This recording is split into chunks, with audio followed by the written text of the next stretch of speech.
Good evening, everyone, and welcome back to our Mordor campaign. I believe we have a shit ton of stuff to do. We're going to look at all of our armies in like a clockwise fashion.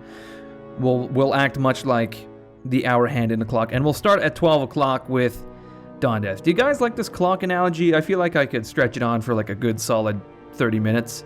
No, I'm not going to do that. Okay, so Dawn Death has the ring, and he's going to head to Mordor itself, the very heart of our empire. I'm wondering, though, we don't need an entire army of Mordor to carry the ring. I don't think it's that heavy. So I think perhaps what we'll do is we'll get Dawn Death to stop off somewhere so he can, hand off the baton to some other marathon runner. I kind of imagine, like, in this analogy, Dawn Death is like Usain Bolt if he was, I don't know, like a relay runner, that's what they call it. If he'd be like Usain Bolt, and then he'd hand it off to like an Orcish general who would probably be like, I don't know, Danny DeVito. Nothing against Danny DeVito, I just don't think he'd be like an Olympic grade runner. I think that's a fair assessment. Okay, so we're not going to touch Dawn Death because apparently that may trigger some Gollum type shit, and I really want nothing to do with that. Hormwrath is going to continue into the mountains of the elves. Look at this. We've met like some kind of. It's kind of weird. It's like the corner of the world, four corners of different factions here. We've got the High Elves, we've got the Sylvan Elves, and of course, the Orcs of the Misty Mountains in both of these regions, unfortunately. If only this was like Eriador or something, it'd be perfect. But anyway, Hormwrath is going to move to attack the Sylvan Elf Fortress, which is called Mountain Fort. Very aptly named. While we're over here, I should mention that Bree has revolted and killed 2,200 people in the process, which is very bizarre because we didn't have like any garrison there or anything. So I'm wondering, who are these people that were killed? I guess perhaps like administrators, cartographers, merchants. I don't really know. I don't know who would have got killed. Guild members, trade unions, probably trade unions. Maybe it was conservatives. I don't know. Some people died, and I don't know who it is. And it can't be like pub goers because we tore down all the pubs. Homeless people, perhaps? I don't know. They've cleansed Bree, essentially, of people they don't like. So now it's turned over to Eriador, which means that we are now at war with Eriador. Very awkward, considering that Dawn Death is trying to march around both North Tharbad and South Tharbad.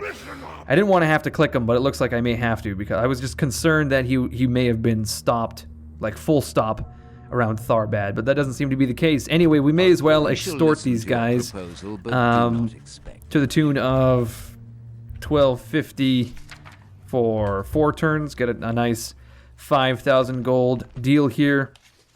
We offer a ceasefire, which is balanced. Possibly a mistake. Just accepted. There we go. Wonderful. We are now going to be receiving tribute from the people of Eriador. Now, we did start the turn with 7,000 gold, but I just kind of blew it all on recruitment and construction. We've built a Shrine of Melkor in Tirith Anduin and a Shrine of Melkor in Limelight Fort. We're starting to convert these two territories to our culture. Very soon, you will be able to find like swing clubs, pottery, painting classes, all sorts of that shit. Right now, it's just smelly like wine cellars and whatnot. Okay, the Orcs of the Misty Mountains have joined the invasion, which is very bizarre. This does not break their vassalage with the Sylvan Elves. Although, having said that, the Sylvan Elves are not actually allied with the Dwarves. I'm not sure if they ever were. I can only assume that they were, but I can't say for certain. But it's just kind of odd that they never did. That didn't break their vassalage. Anyway, looks like Ragbun just got totally sick of standing around in this shitty field, so he's decided to retreat back to the Elvish lands around Limelight Fort. So this is very awkward for Dunefell because he's drinking his orc draft and his human flesh and eating his human flesh, that is. He's got like a Reuben sandwich, but with, instead of corned beef, of course, it's corned human. I'm not sure if you've ever had corned human, but it's not nearly as good. Anyway, he's eating his sandwich, and he can see the Elvish army marching right by. It's very uncomfortable, I would say. To aid Dunefell, we've built an army for Uvatha the Horseman. in just one turn, he will have a, what am I trying to say? He will have a standardized Mordor army, so he will be able to return and reinforce. Well, he's not returning. He's going to arrive there, and he's going to be able to reinforce, my god, Adunafell very easily. We just have to wait a single turn. And then we've kind of got enough units that we can build a shitty baggage train of crap orc band as well. In the east, we've got, what's his name? Dor of Was kicking it around, kicking it real in Dol Guldur as 2 stacks of elves come out of the woodwork. They literally have come out of the woods. So he's waiting for reinforcements. We've got 4 orc bands to garrison when the time comes. These guys I was going to send back for retraining, but they'll just stick around just in case. I mean, it's almost more effective just to recruit a new unit in Barad-dûr. By the time these guys get back, they're almost useless. The war has moved on, basically. So we've got some trolls and some other various orcs en route to Dol Guldur, but more importantly, we have Ren the Unclean and his massive invasion army. Speaking of the invasion, we've got 2 armies of Harad here, heading towards Erebor. We've got Umar the Mad. We've got Umar the Mad and also Lord Al-Tufail the Just. So 2 armies of Harad marching. I thought there was a 3rd army as well. Shit, here we go. Hanad the Harsh. So 3 invasion armies have been formed by Harad at this point. We haven't seen much action from Rune lately, that is. I'm not sure what they're doing in this invasion. But anyway, back to Dol Guldur. This way. I think it's... it may be necessary to march out with Dor of Was army and attack the Sylvan army. Let's do that. We'll attack the Sylvan army primarily because it has 2 units of catapults, which Captain Aglarian does not have. Aglarian only has, infantry supported by Cav. No artillery, which is the bane of any fort's existence. So what we will do is we will fight this battle.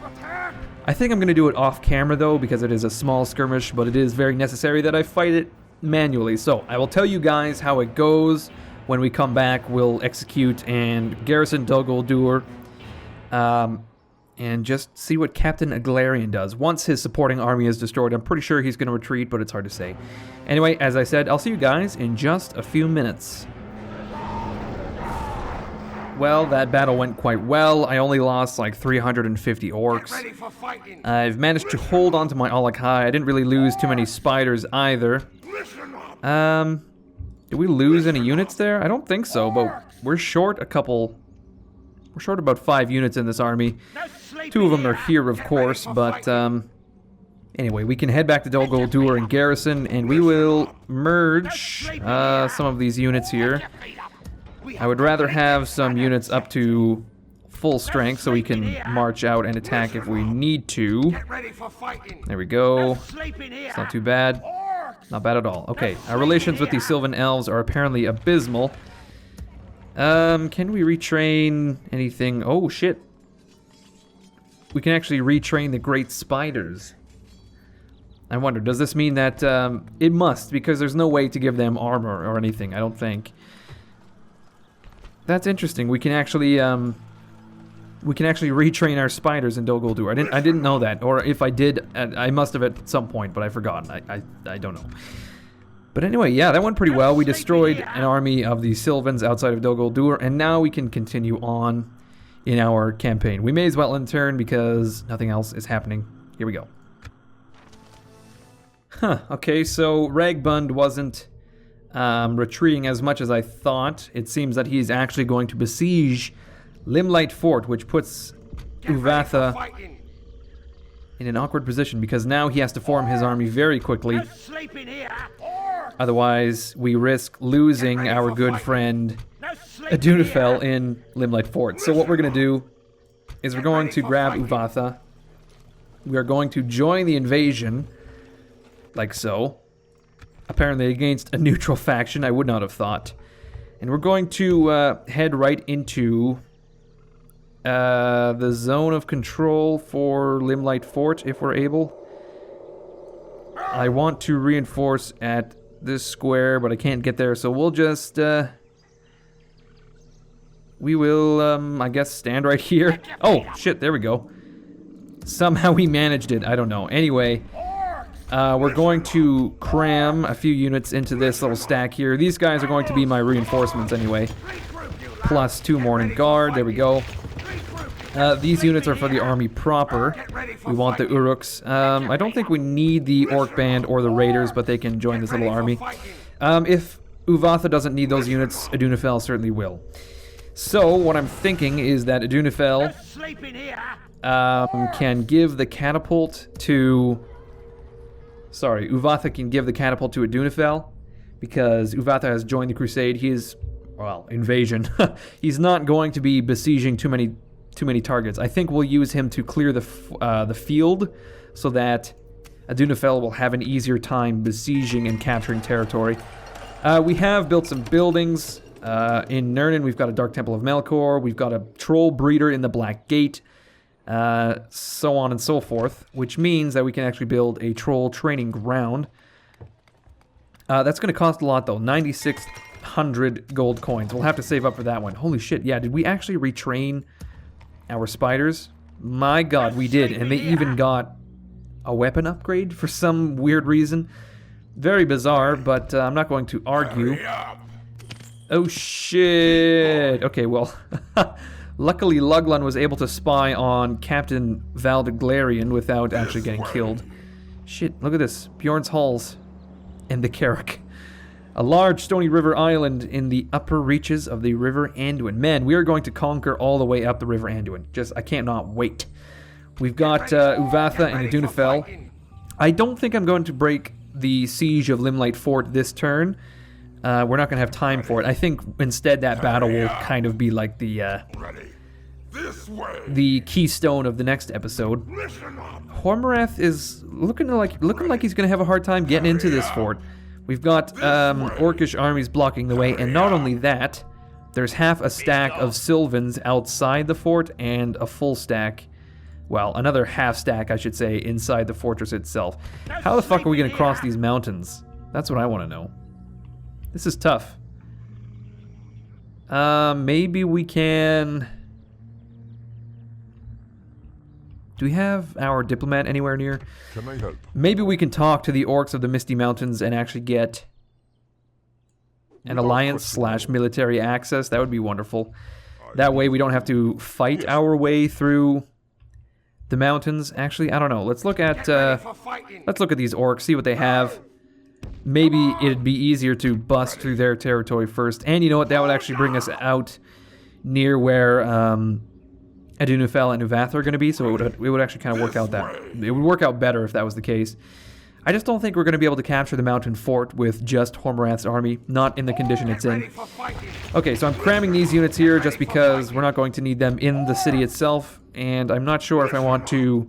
I'm going to hold on to them because they're like breeding stock, in a way. We can use them to merge. For example, these 2 units of Uruks can merge very nicely. There we go. So now we've got another unit of garrison there. Speaking of garrison, we have 4 units of Orc Band ready to defend Dol Guldur if we need to. 2 units we do need in Dwarf Wah's army. He does have an extra unit of Morning Guard as well. So I think what's going to happen is Dwarf Wah is just going to stay in Dol Guldur for now. And if need be, once... shit, I was hoping to merge these units here. Once Dwarf Wah marches out, these guys will then garrison the settlement. These guys may as well get into position to act as reinforcements. There we go. Speaking of reinforcements, actually, Renly and Clean can get into position right away. Look at this. He's able to snuggle up right next to Captain Aglarian, who surprisingly did not retreat this turn. I thought he would bitch out, but no, it does not seem to be the case. And there we go. Renly the Unclean has arrived in Dol Guldur. We still have so many units to send to Thornburg. And these guys will eventually act as garrisoning forces as well for all the territory we are going to inevitably conquer. So we're just going to move all of these guys forward. Do we want some units? Maybe some Maulers and Uruks? Maulers and halberds. There we go. We're always short on halberds, I find. Here we can get Uruks and... well, 2 units of Uruks ought to do it. 4 more elite units at the front lines. Can't hurt, although we are pumping out a lot more elite units than anything else. At least it seems to me. We're gonna need some garrison in Malgalad pretty soon here. Perhaps 2 units of Orc Band ought to do it.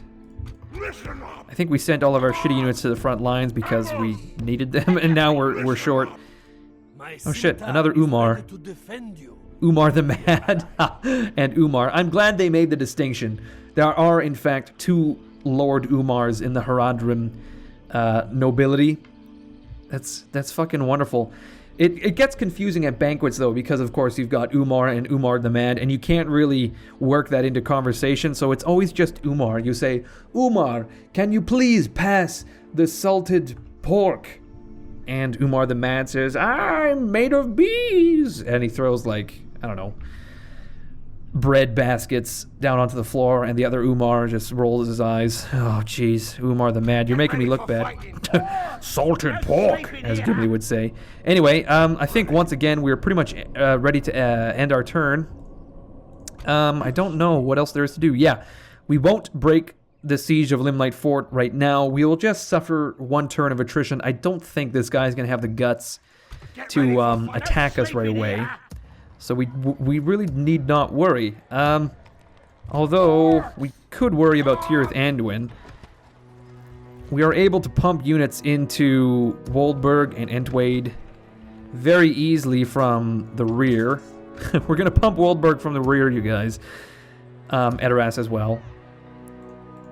So we're just going to, you know, trickle units towards Tirith Anduin, because Tirith Anduin really is probably the biggest target for the elves. Well, it's the softest target on our front line. Let's just say that. Limelight Fort and Dol Guldur have a garrison to crush them all. Anyway, let us end another turn. Here we go. Okay, it looks like we are suffering desertion. Holy shit. Oh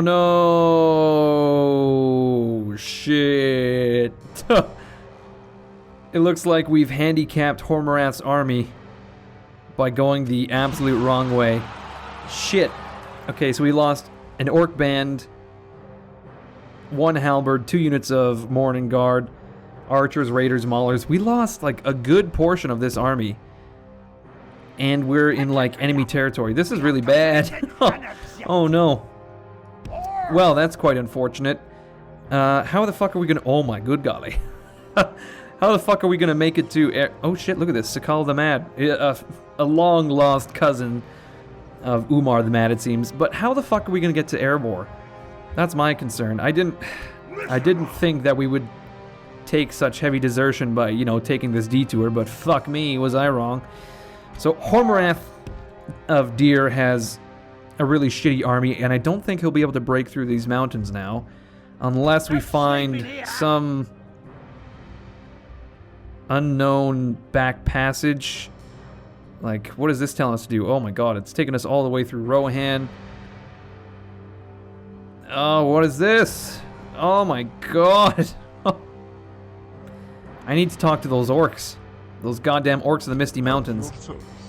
And I probably need to head north as well, in order to appease the invasion gods. I don't believe that. Fuck. Oh, that's a watchtower. I thought it would be another landmark, but no. Well, hopefully Hormarath doesn't suffer too much more attrition. Jesus Christ. Hanad the Harsh doesn't suffer attrition. Probably because he's Hanad the Harsh. I don't believe it. Fuck, that pisses me off so much. Okay, so we have upgraded Cirith Ungol. Very nice. So we want to build our troll training ground. Shit, we're like 30 coins short. What am I going to do? Well, you know, we'll just do this. We will build it next turn. We'll save up. In the meantime, we will build not much else. I don't think we really need to build anything, so I'm just going to hold on to this gold. Well, build or recruit anything. Oh, shit. There are actually quite a few elves in our territory. We've got Captain Glendaugian, 5 units, and Captain Tristmordian, 6 units. I'm not too concerned because we've actually done a pretty good job at garrisoning our front lines, so it's not going to be too bad. In Rohan, that is. Well, no, I keep saying that, but across the board, we're doing pretty good. As for garrison, I keep putting myself down, but no, we are going fucking rock cock solid. Yeah, okay, so we still have all of these units to head into Thornburg. This army, of course, is slow as ass because they have the troll catapults. Ren the Unclean's army is likewise quite slow because of the ballistas. If we were to remove the ballistas, look how much further we could move. I kind of want to leave the ballistas behind because they're more often than not a hindrance more than anything else. Let's just fucking disband these things. And instead we can take 2 more awesome units for Ren the Unclean to have. Let's see. We've got Uruks out the Yin Yang, I think. Yeah, we've got 2 units right there. Some trolls and Morning Guard. Okay, yeah, we'll give Ren the Unclean 2 units of Uruks. And he's just gonna fucking clean house. When we come back next episode, I think we will attack either Captain Naglarian or we will relieve the siege of Limelight Fort. Maybe both in the same episode, I'm not sure. Looks like Harad has declared war on Dale. Relations with the Orcs of the Misty Mountains are good. And now we have a bunch of units for Door of War. Let's see. What exactly does he need? I'm not sure. We'll sort this army out off screen. We're gonna need all this bullshit. All of these halberds will need those. Raiders will need those. 1, 2, 3. No, they can't leave. Perhaps some orc band can leave. These guys, these 3, we'll take them. That's a pretty good garrisoning force, though. We've got 5 shit units, 2 elite units. These guys can bring up the rear, especially with these trolls and these Alakai. Man, we have a lot of trolls, actually. Ren the Unclean has 2 units of trolls in his army, both elite as well, veterans of our campaigns. Door of War has some trolls and some Alakai, both very experienced as well. And then we have 2 units of reinforcements as well. So we've got 6 units of trolls in total on the northern front. We don't have anywhere near that on the western front, so maybe we should deal with that at some point. We've got 1 unit of trolls out here. Perhaps we should readdress these guys, if possible. Through Tirth Anduin? No, it's going to take forever. So let's just instead... I don't know. It's going to take a long time for these trolls to get over here. So instead, maybe let's just... We'll wait for these armies to bust through Kirin Amroth and Karis Galadin, because I think by the time we take these, we will be able to join up with the land forces on the other side of the river Anduin. I'm not sure. And we don't really need trolls to besiege settlements anyway. Not hugely. We definitely want trolls to break these Sylvan armies, 100%. We'll want those. And in that vein, let's build a troll breeder here. And by the time we get back next episode, we should have enough gold to build that troll building of some description in the Black Gate, the one that will allow us to recruit Alakai. That will be wonderful. So there we go. We've got some reinforcement units outside of Dol Guldur, some garrison, just in case we decide to leave with Door of War, which is a valid possibility. We may be able to, as I said, clear the field with Uvatha, and Dwarf of War can bring up the rear with his catapults, capture shit like Austin Gill, etc., etc., because Uvatha is most definitely going to have to keep marching. Anyway, I'm going to wrap it up here, so thank you everyone for watching. I hope you enjoyed it. If you really did, please leave a like, please leave a comment. If you guys remember, that always helps out the channel. The more likes, the more feedback, all that stuff, the more positively ranked my videos are in YouTube's algorithms, so all that shit helps. You guys have been commenting a whole whack load, so I'm very pleased about that. Keep it up, because this campaign is moving forward. like a steam train. It's crazy. Anyway, if you guys want updates on uploads or anything like that, if you want to get in touch, you can check me out on Facebook, Twitter, any sort of social media, really. All the links are down below in the description. And if you want to see more Mordor, be sure to come back next Tuesday, as that is when I'll release episode 82. See you then.